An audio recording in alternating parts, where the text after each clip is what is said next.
Hello, I'm Victor and this is online literature class. Thank you for not scrolling past and I hope you get to enjoy today's class.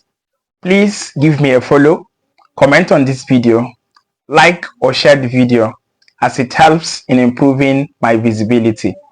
Thank you as I anticipate your support. Now let's get started. In our last class, we looked at two textual-based features of drama, which are monologue and soliloquy.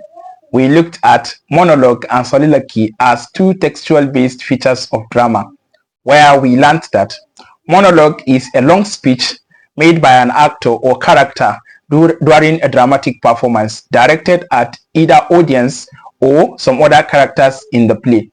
In monologue, the speaker is aware of his audience to be either the audience of the drama or some other characters in the drama. That's all for monologue. On the other hand, we also learned that soliloquy is an audible meditation. It is when a character engages in a thought and meditative mood, whereby he begins to speak out his thoughts loud. In this situation, the character making these thoughts audible may or may not be aware of his audience. That's all for the last class. In today's class, we will continue to look at some other textual-based features of drama. We will look at tragic hero and tragic flow as textual-based features of drama. Now, let's get started. Tragic hero. Tragic hero can be defined as a major character of a tragedy play, also known as protagonist. He is the character around which all actions and inactions revolve. In a tragedy play, tragic hero is the main character. All actions and inactions are revolving around this character. Everything that has to do with the play or happening in the play has a connection, whether directly or indirectly, with this character.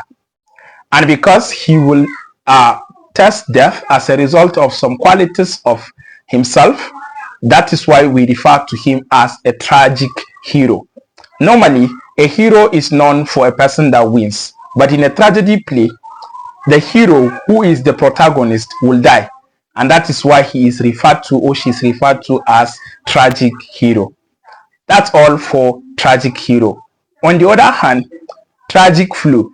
This is an inherent attribute or quality or behavior of a major character of a tragedy play.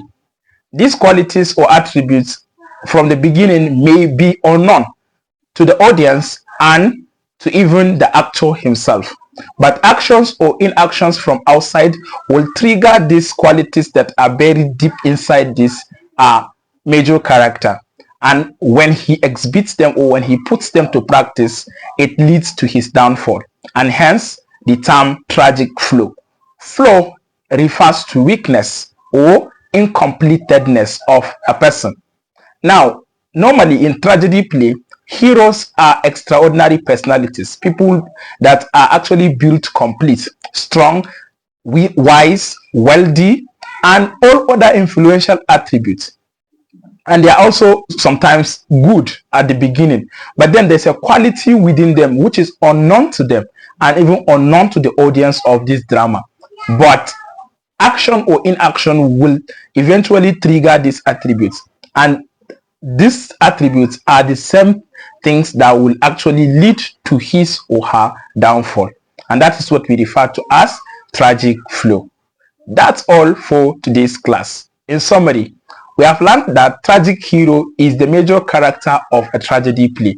He is that character around which all actions and inaction in a tragedy revolve around.